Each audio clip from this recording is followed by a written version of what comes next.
राम राम मंडळी, मी अक्षरा आणि तुम्ही पाहत आहात the cherries kitchen. The cherries किचनमध्ये तुमचं खूप मनापासून स्वागत आहे. मुलांच्या वार्षिक परीक्षा संपून मुलांना सुट्ट्या लागतील. मग मुलं रोज वेगवेगळ्या खाण्याच्या फरमाईश सोडतील. तर यासाठी असा होममेड पॅन पिझ्झा बनवायला भेटला तर किती छान होईल. यासाठी मी पिझ्झा सॉस कसा बनवायचा आणि पिझ्झा कसा बनवायचा याची रेसिपी घेऊन आली आहे मी. तर मग चला आपण रेसिपीला सुरुवात करूया. पण त्या अगोदर या चॅनलला सबस्क्राईब करा आणि बेल आयकॉनवर बटन दाबायला विसरू नका.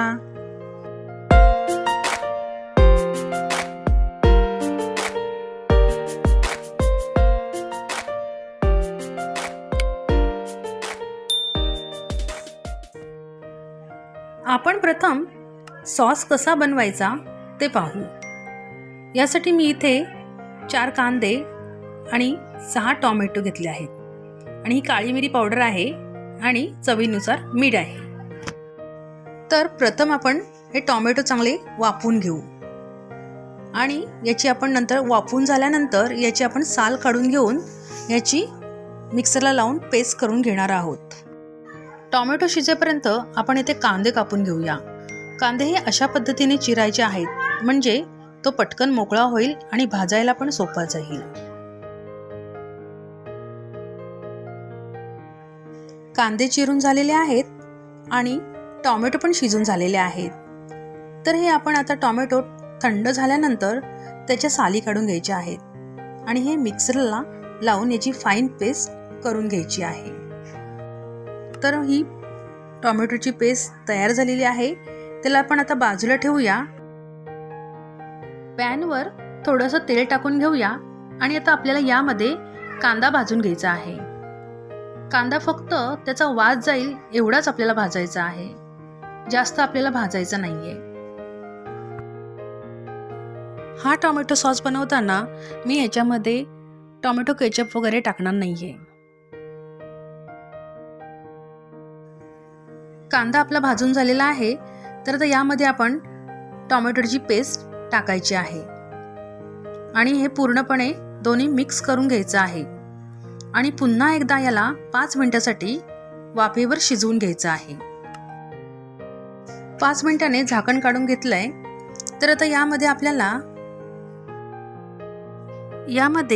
काळी मिरी पावडर आणि चवीनुसार आपल्याला मीठ घालून घ्यायचं आहे आणि पुन्हा हे मिश्रण मिक्स करून घ्यायचं आहे.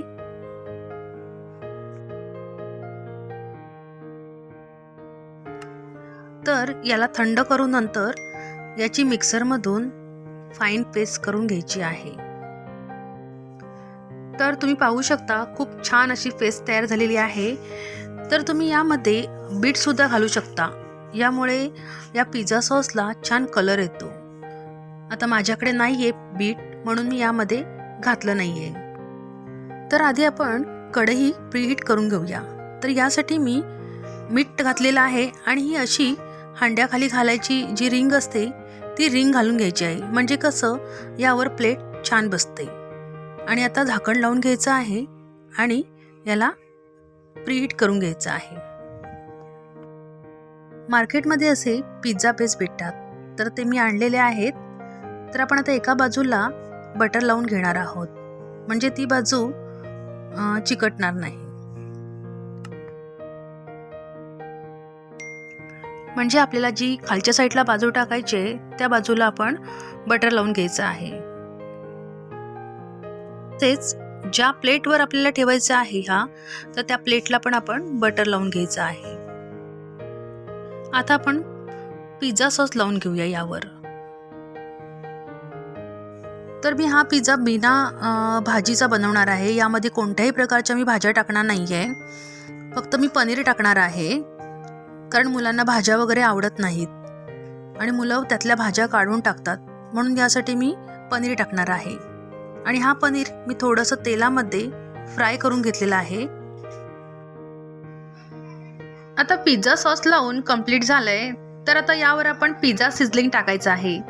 जर तुमच्याकडे पिझ्झा सिझलिंग नसेल तर ऑरेगॅनो टाकलं तरी चालेल.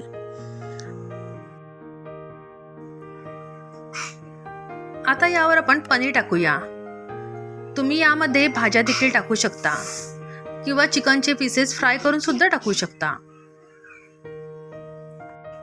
हे पनीरचे पीसेस मी थोडेसे फ्राय करून घेतलेले आहेत.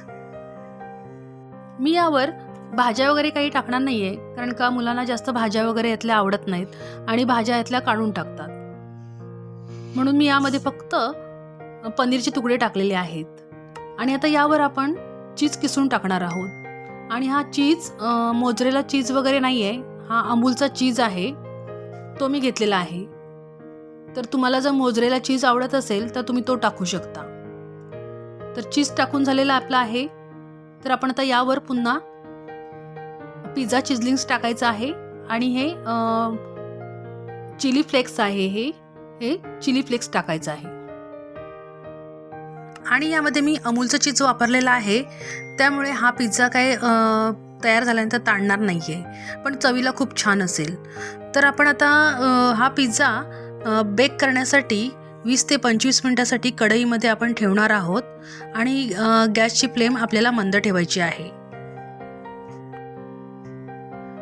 तर 20 ते 25 मिनिटं झालेली आहेत.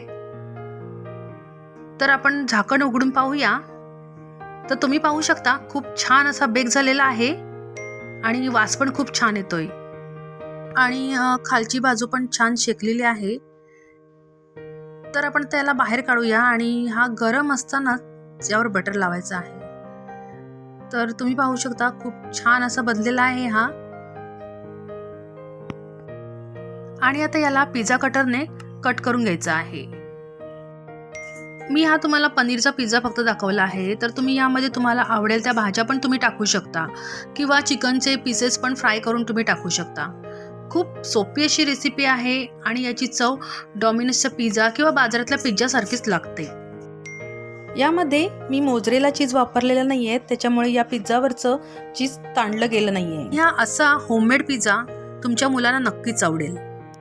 तर तुम्हाला माझी रेसिपी आवडली असेल तर पटकन सबस्क्राईब करा आणि बेल आयकॉनवर बटन दाबायला विसरू नका. खुश रहा, आनंदी रहा आणि माझा नवीन व्हिडिओ पाहण्यासाठी तयार रहा. धन्यवाद.